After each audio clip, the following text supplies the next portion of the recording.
হাজিরিন, আমরা গরমকালে আলোচনা করেছিলাম শীত গরমের উৎপত্তি সম্পর্কে, কোত্থেকে শীত গরম আসলো। এই ব্যাপারে এই ব্যাপারে সহিহ আল বুখারীতে একটি রিওয়ায়াত এসেছে। হাদিসের রাবি হচ্ছেন আবু হুরায়রা রাদিয়াল্লাহু তাআলা আনহু। তিনি বলেন, ক্বালা রাসূলুল্লাহ সাল্লাল্লাহু আলাইহি ওয়াসাল্লাম ইশতাকাতিন নার ইলা রাব্বিহা ফাকালাত রাব্বি আকালা বাদি বাদা।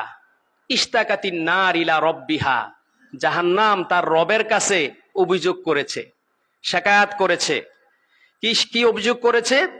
যে আকালা বাদি বাদা, আয় রব, আমার এক অংশ আরেক অংশকে খেয়ে ফেলেছে। তার মানে খুব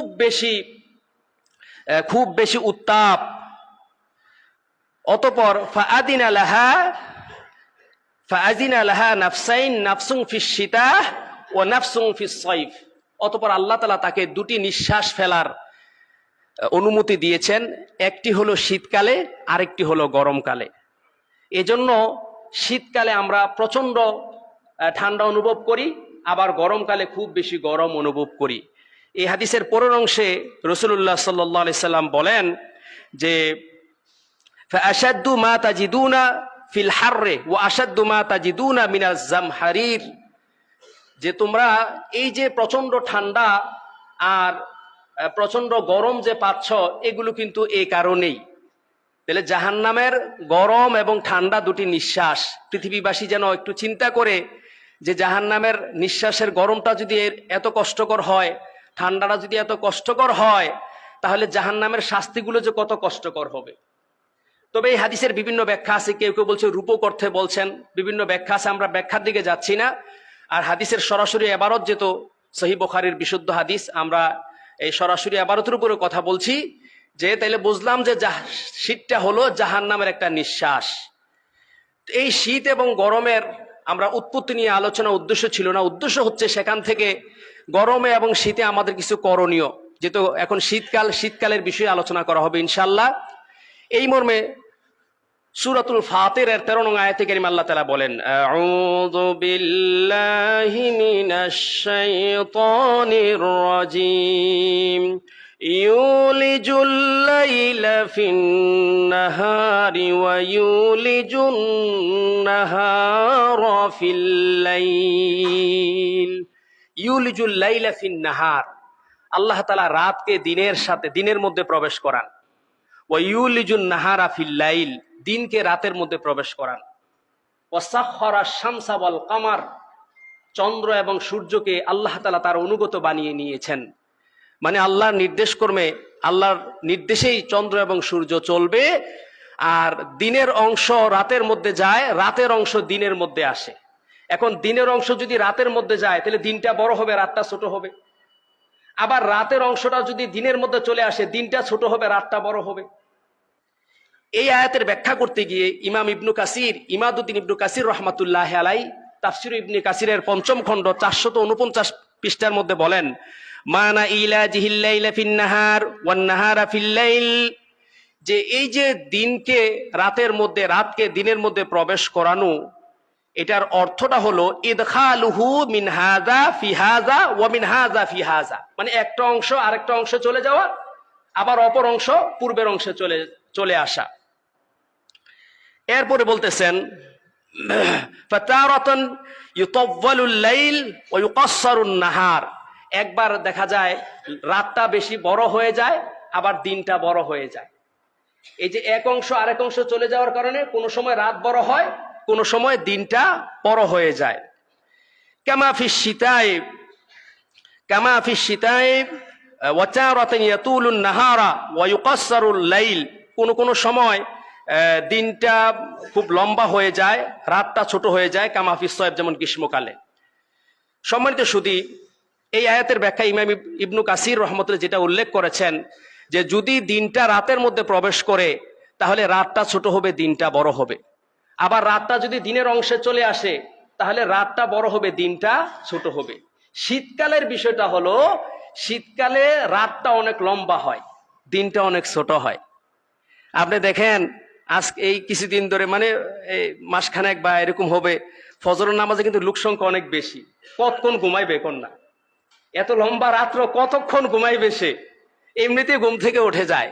আলহামদুলিল্লাহ যথেষ্ট লোক, একবারে আমাদের গ্লাস পর্যন্ত হয়, কোনো সময় গ্লাস পার হয়ে যাওয়ার উপক্রমণ হয়। তাহলে রাতটা শীতকালে লম্বা হয় আর দিনটা ছোট হয়। তাহলে রাতটা লম্বা হওয়া, দিনটা ছোট হওয়া, আমরা এখান থেকে কি সুবিধা নিতে পারি? সাধারণত রাতটা যদি লম্বা হয় তাহলে একটু আগে ভাগে রাত্রে উঠে গিয়ে তাহাজ্জুদের নামাজ পড়া যায়। কি বলেন? আল্লাহকে একটু ডাকাডাকি করা যায়।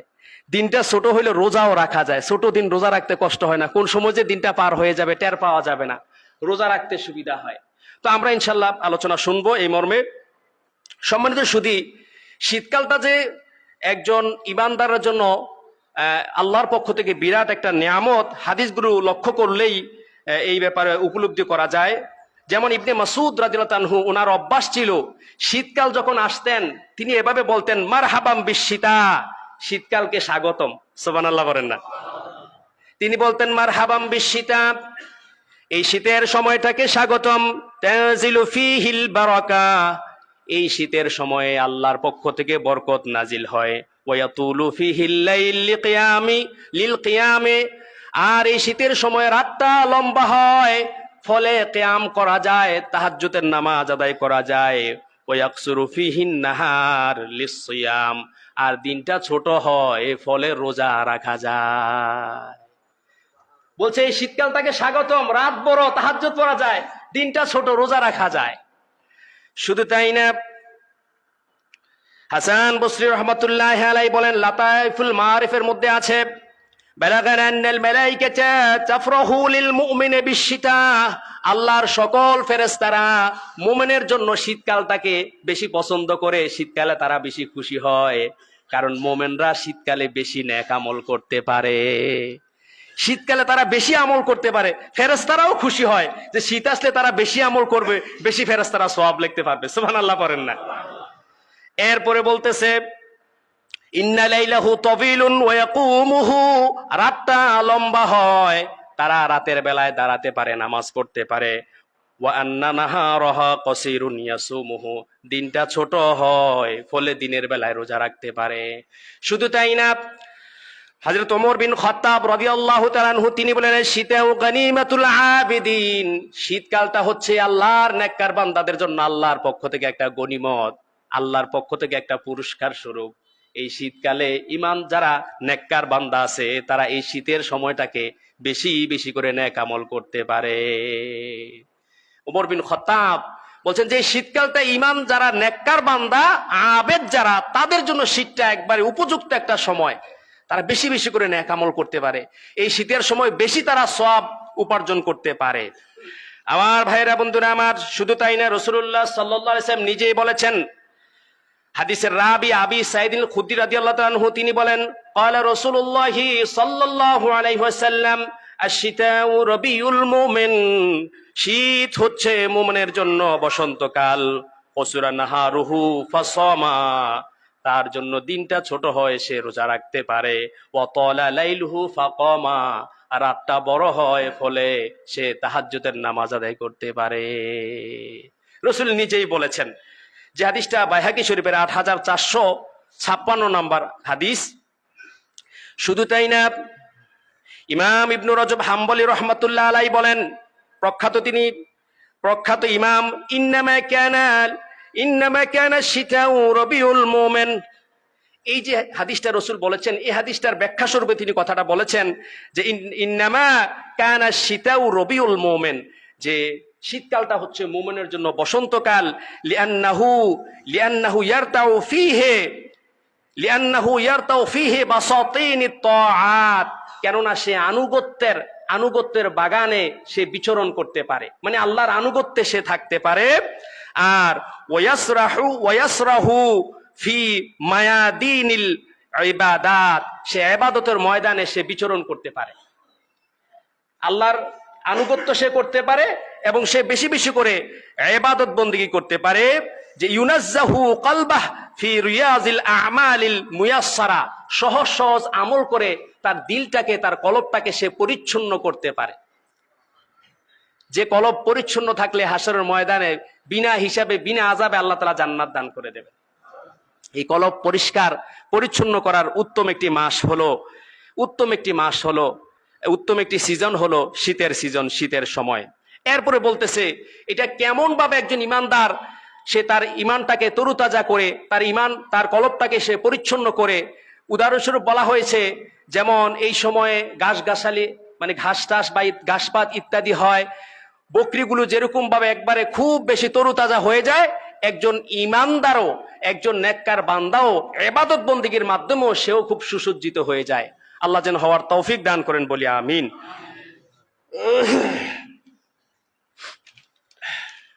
আমার ভাইরা বন্ধুরা আমার,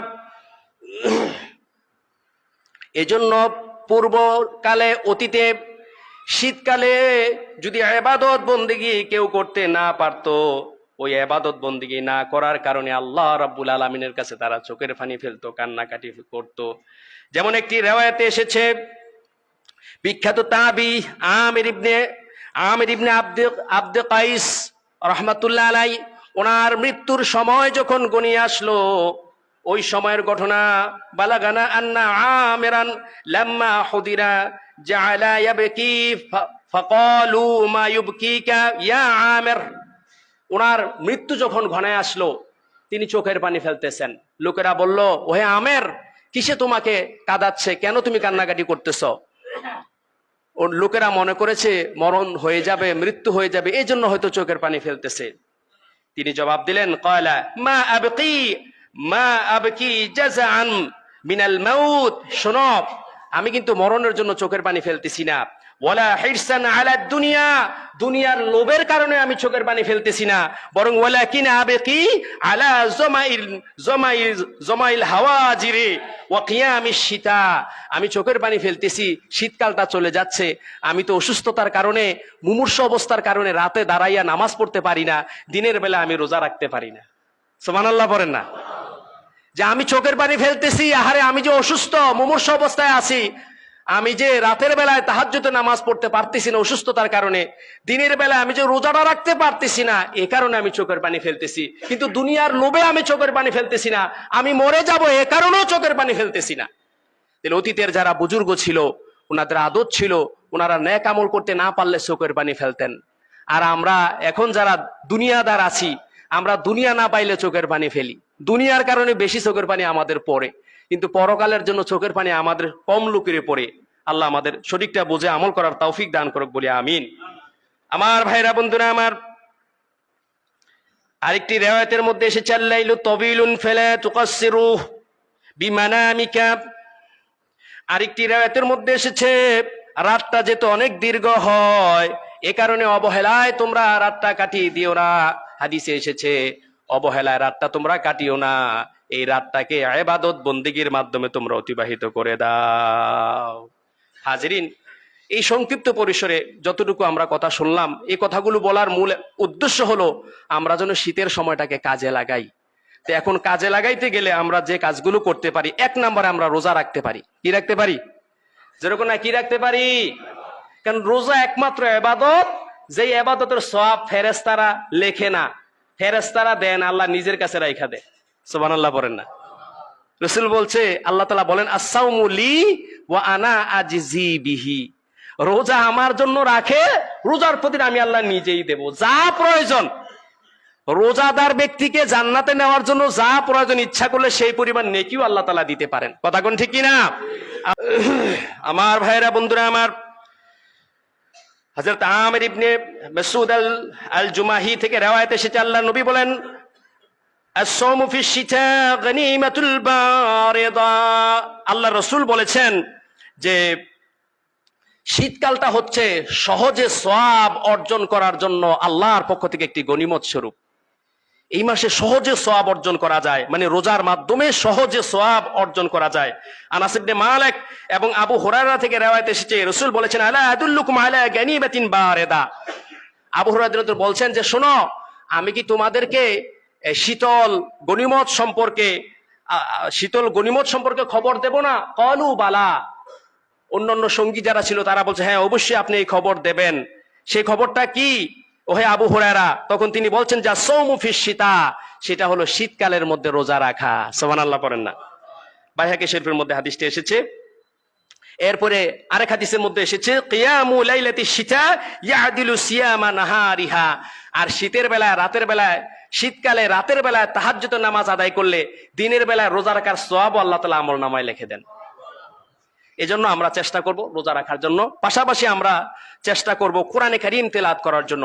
মুজাহিদ থেকে বর্ণিত, তিনি উবাইদুল্লাহ ইবনে উমাইর থেকে রওয়ায়াত করেন যে তিনি বলেন যে কানা ইযা জাআ আশ-শিতা, যখন শীতকাল আসতো তিনি বলতেন যে ইয়া আহলাল কোরআন, ওহে কোরআনের বাহকগণ, তালাল লাইল লিকিরাআতিকুম, রাতটা দীর্ঘ হয়েছে তোমরা কোরআন তেলাওয়াত করার জন্য, সুতরাং রাতের বেলায় তোমরা কোরআনে কারীম তেলাওয়াত করো। ওয়া কসুরান নাহার লিসিয়ামিকুম ফাসুমু, দিনটা খাটো হয়েছে, ছোট হয়েছে, সুতরাং তোমরা দিনের বেলায় রোজা রাখো, রাতের বেলায় কোরআন তেলাওয়াত করো, আর দিনের বেলায় তোমরা রোজা রাখো। তাহলে আমরা শীতকালটাকে অবশ্যই কোরআনে কারীম তেলাওয়াতের জন্য উপযুক্ত হিসাবে আমরা গ্রহণ করতে পারি। আল্লাহ গ্রহণ করার তৌফিক দান করুক, আমিন।